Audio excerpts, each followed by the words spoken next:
Now we are getting ready for our closing keynote of the event by Meenakshi Ahamed. We are delighted to have Meenakshi here with us. And she is the author of two very interesting books, among various other things that she's done. She has written a book on the meteoric rise of Indians in America. And before that, she wrote a book called A Matter of Trust, US-India Relations from Trump to Truman. She's going to talk about US-India relations, the current state now, and where we go from here. But before I bring you up, Meenakshi, I'm going to reminisce a little bit about a line by one of perhaps the foremost expert on US-India relations in history, the American singer-songwriter Billy Joel, who sang a song called A Matter of Trust, the same title as her book. I've lived long enough to have learned, says the piano man, the closer to the fire you get, the more you get burned. But that won't happen to us, because it's always been a matter of trust. Meenakshi, is India and the United States still indeed a matter of trust?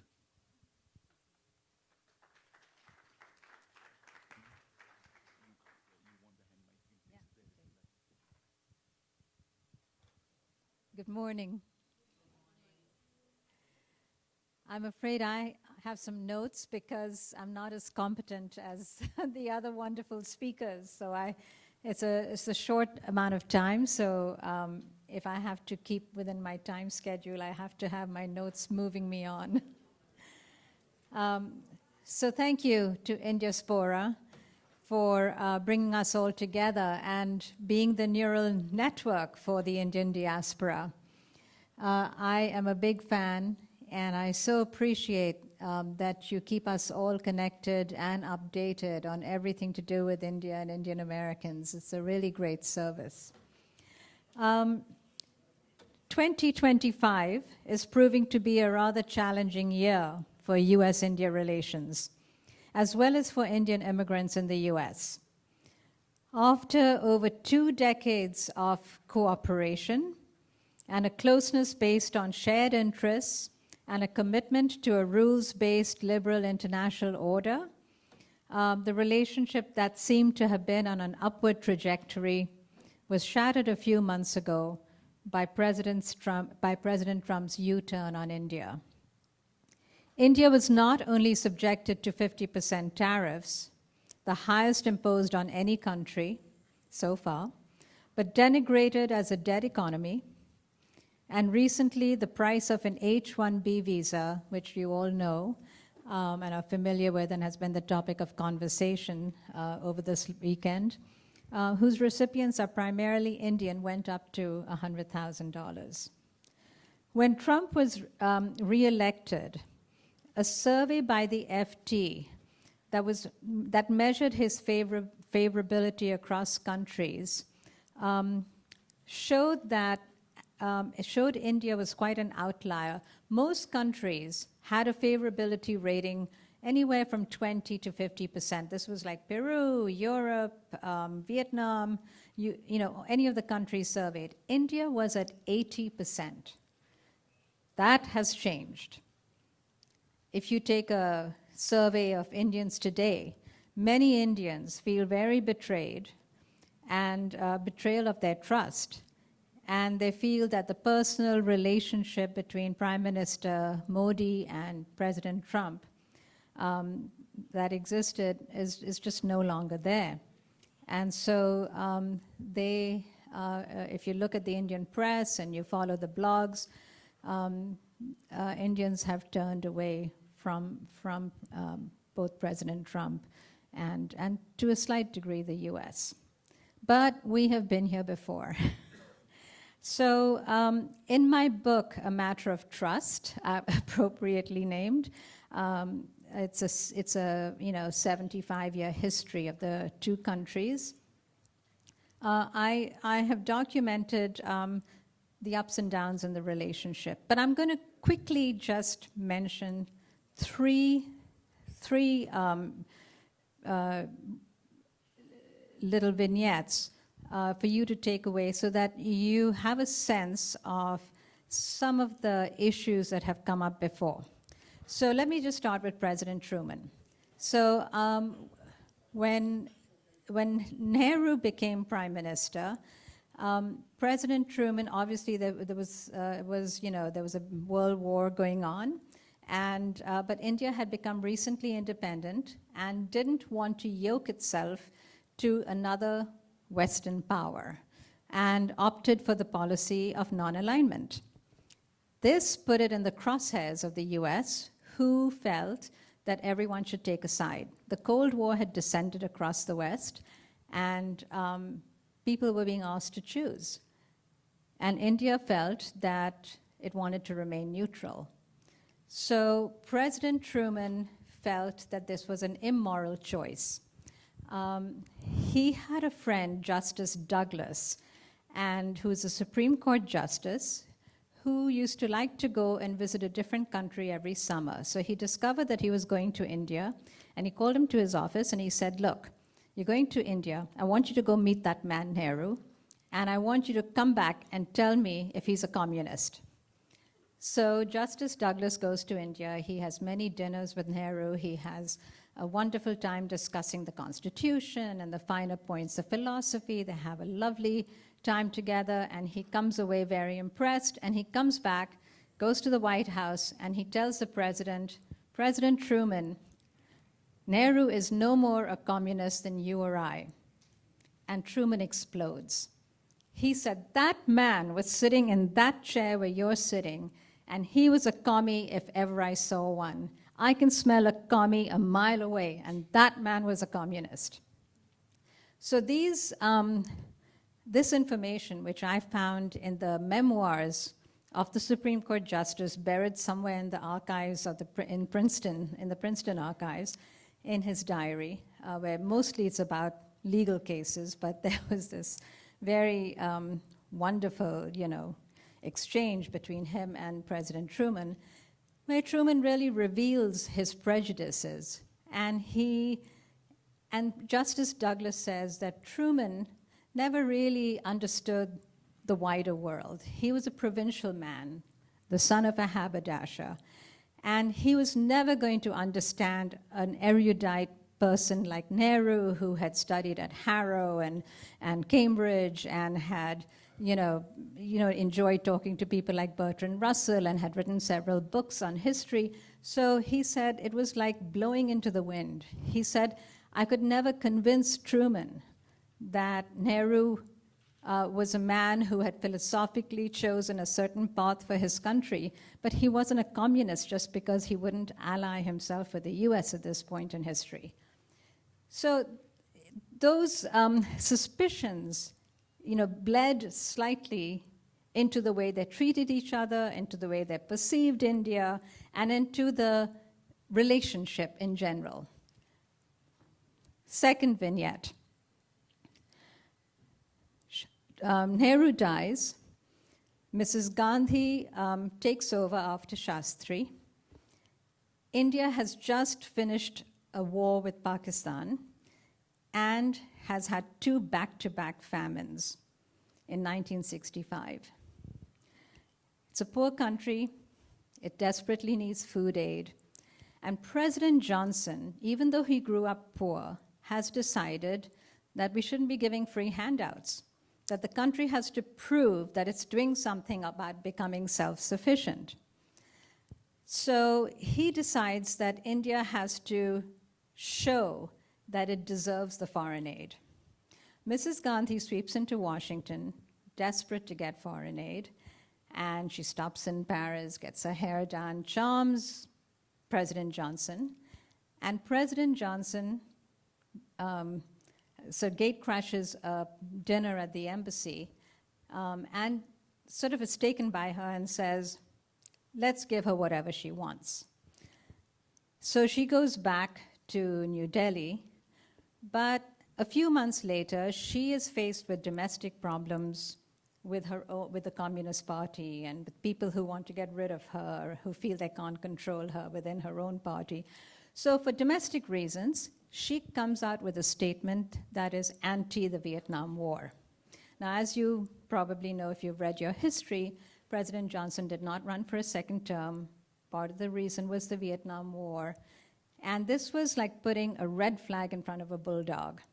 And when she came out with this statement, he just saw red. He stopped all food shipments to India, exactly when India was at its worst point in its famine, and people were dying on the streets, as well as the fact that factories were not putting, their output was low, economy was struggling, lots of unemployment. And he began to become like instead of being president, he became like the desk officer for India, watching every shipment of food. Every ship that left port, he would only let it go just at the absolute end when it was needed. Congress kept telling him, this money has been appropriated by Congress for India. You've got to let the food go because this is money that has already been okayed. And he wouldn't. He just kept stopping it. So Indians felt that you are using food aid to manipulate us, and they never forgave him. They felt that the US was abusing, humanitarian principles. So they felt very betrayed. Indira Gandhi, at one point, had to get on the phone, and one of her aides wrote that she had to beg to get one of the ships released. And when she got off the phone, her knuckles went white. And she got off the phone and she said, I am never going to beg from the Americans again. And that after that, she went with her agricultural minister. They did a big survey, and that is when the Green Revolution started. And eventually, India became self-sufficient in food. 10 years later, they were self-sufficient. So in a way, President Johnson achieved what he wanted. India did become self-sufficient in food, but it was done at the back of, a famine, when India was, on its knees, and the Indian public and the politicians never forgot. So there was a great deal of mistrust that had accumulated bit by bit by bit. I don't even need to tell you about what happened during Nixon and Mrs. Gandhi, because it's all in my book. But during the 71 war with Bangladesh, as you all know, Kissinger and Nixon played a rather duplicitous role, and the relationship really reached the bottom pit. And that was when the mistrust was at its worst. So fast forward, what changed? What changed was three things. One, the reforms that India undertook in 1990, and India began to finally emerge as a global economy, which made it interesting and attractive to foreign investment. Secondly, all of you, which is the Indian diaspora, began to become rich and powerful in the US. And you started contributing to elections and campaigns and made it clear to the politicians you supported that having a good relationship with India was something that you were interested in. And that had an impact. People like Clinton started to listen. But it was really the rise of China that helped India, because China began to become threatening. And President Bush was one of the first presidents to recognize that China was going to be a threat, and we need an ally who is going to counter that threat. And they decided a big democracy like India was a perfect counterpoint. Let's cultivate India. So what did President Bush do? He looked around and he said, we've had a really pretty lousy relationship with India for 50 years. Why? And he said, what do the Indians want? He actually was the first person to ask, what do the Indians want? And so the Indians said, we want to be respected as a reliable and responsible nuclear power. And you guys have shut us out, And we have not proliferated. China has proliferated. Pakistan has proliferated. Everyone's proliferated but us. And we want to be treated with respect. And that is when the civil nuclear deal began, that the first baby steps took place, and that started to happen. So anyway, so fast forward, that trajectory has been going up and up, and Obama built on it, Trump 1 built on it, and so what happened, and how did we get to where we are? So some of this is, as confusing to to all of us as to why everything has been disrupted. But Trump has disrupted not just India, but the global economic world order. What can India do? It has already offered to cut tariffs. It has already agreed to buy US crude and LNG. It has already agreed to amend nuclear liability laws so foreigners can invest in India's nuclear program, which had been a sticking point, and to increase defense spending. What it hasn't done is it hasn't given credit to Trump for the ceasefire. So, this is something that goes back a long time. Every president tried to get involved in Kashmir until 1971, when Mrs. Gandhi won the war with Pakistan over Bangladesh, the Bangladesh War. And after that, she laid down the law. She said, no more, after the Shimla Accords, she said, no more interference from the West, no more interference from anyone. This is a bilateral issue. Everything from here on, we will solve this on our own. We don't want Western interference. And basically, the Americans agreed to just step away. Trump, unfortunately, doesn't know historical facts much. We all know he doesn't read his PDF briefings, his presidential daily brief. Even President Reagan religiously read his presidential daily brief. When Trump won, he had a meeting with Modi. He made that faux pas where he didn't know that India and China had a border, had a common border. So, he, I'm sure, was pretty unaware of this whole issue with Kashmir where the US is not supposed to interfere. So now that, we've had a lot of water under the bridge, could India have done anything? I've told some of you people where we've had informal talks yesterday.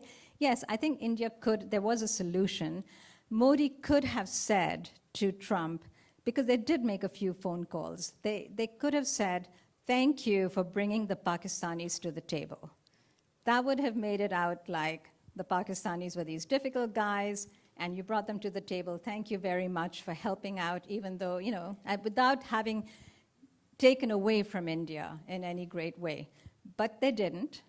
And so we're at this impasse where it's now too late. And then I think Modi complicated it by allowing publicly, when the news got out that Trump had made 5 phone calls and I didn't return the calls. So, that's added fuel to the fire. And even though there's been some niceties where he's congratulated Trump on Gaza, things are at a bit of an impasse. So a lot of people in India, if you talk to a lot of people in Delhi, they are now clinging back to this policy of, where they had aligned themselves and pivoted towards the US, and particularly Prime Minister Modi had made his relationship with the US sort of a bedrock cornerstone of his foreign policy. Now I think there's a sort of rethink of strategic autonomy. I think, Foreign Minister Jaishankar has written a book about this, of having strategic autonomy. So they are now going back and holding on to this neutrality and multipolarity and non-alignment, which they now call strategic economy. So that is now India's strategy. They're making friends with Europe and making sure that Russia's, they're on good relations with Russia. So, where do we go from here? We're back to square one. We're back to sort of the pre-honeymoon stage. However, there's some positive things. We have a great deal of defense cooperation between India and the US. I don't think that's going to change. We have a lot of things that the two countries cooperate on. And as long as those departments don't change and aren't impacted by Trump, I think that we can ride this out. But a lot will depend on what happens in the next 2-3 years. I think the jury's out. I don't have any answers for you. Let's see what happened when Gore goes. Usually almost every ambassador that's gone to India has not fallen in love with India necessarily, but they've all become people who wanted their time to be successful. And part of that has been in them. Even Moynihan, who was sort of a prickly guy, ended up doing a lot for India. And I think, Gore does have a direct line to the president, so that's actually a good thing. On the other hand, if he comes with a very firm MAGA, Steve Witkoff, Lutney, or Navarro kind of agenda, then India's in for a very tough time. So I think the jury's out. I think the next few months, the next couple of years, 18 months, let's see what happens. I think a lot will depend on the midterms as well, so don't just vote for lower taxes. Vote for who you think is going to be supportive for India. I think, so I don't have any pretty solutions for you. Now, I don't have enough time to talk about the other book, Indian Genius, the meteoric rise of Indians in America, but we do have a powerful diaspora here. There was a reference that Asha had made to the Shashi Tharoor article, about why Indians aren't speaking up. There were also a lot of responses to that article that people like Satya Nadella and Shantanu Narayan and Nikesh Arora, they have a constituency that's beyond Indians because they run very big companies and they have constituencies to protect. So, there was a golf game that some of these people had planned in Bedminster. Trump canceled it. He's obviously very irritated with India and with Modi. So those back channels aren't working as well and smoothly as they did.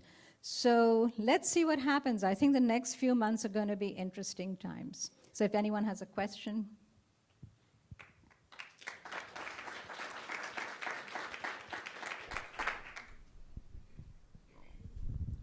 First of all, thank you for fantastic summary of the whole history of India and US, and I've never seen such a summary in such a short time. So thank you so much.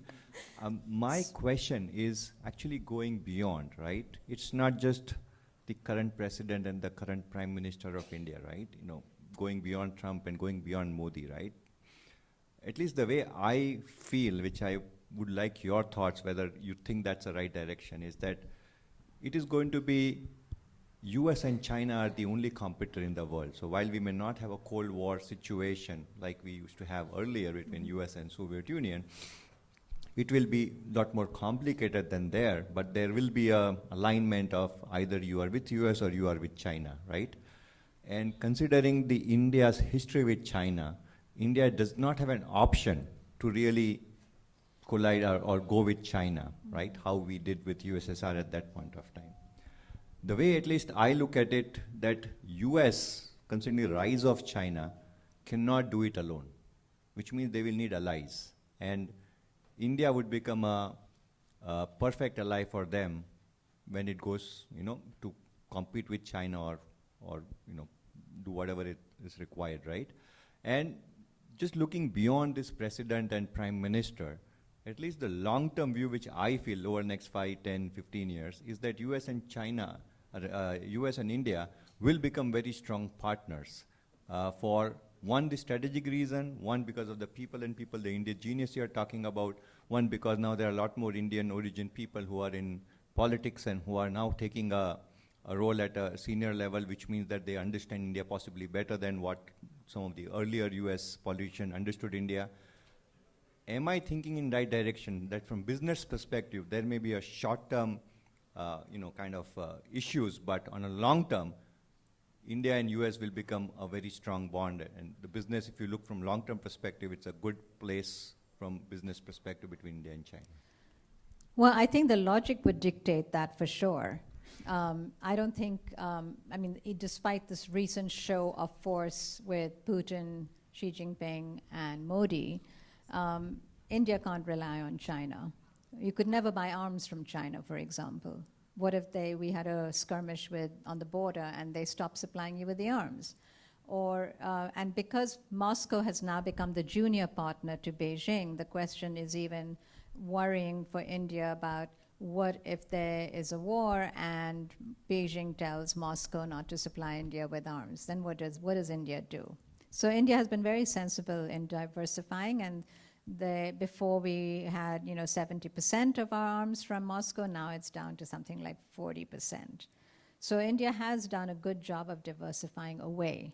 So despite all this bonhomie that you saw recently and all the photographs, China is not a reliable ally in any stretch for India. I mean, I think China is using India. But, so yes, I think in the long term, the logic would dictate, and that's what Bush saw, that's what Obama saw, that's what even in the Trump first term, all Trump's advisors saw, and the Pentagon saw, that India was the reliable partner, and they've invested heavily in it. The question now is, what do you do in the short term? I think in the long term, you're right, but it's the obvious choice. The short term is what is concerning. How much damage is done in the short term? And whether, how do you ride this out? Because, it's a mercurial situation. It's not just, it's also Australia's worried about it. The Europeans are worried about it. So there's a lot of backtracking going on, and it's not clear for anyone. I mean, I'm sorry I don't have any good answers for you, but yes, the logic would dictate that the trajectory they're on is the way to go. But the world order is being disrupted. Thank you so much, Meenakshi.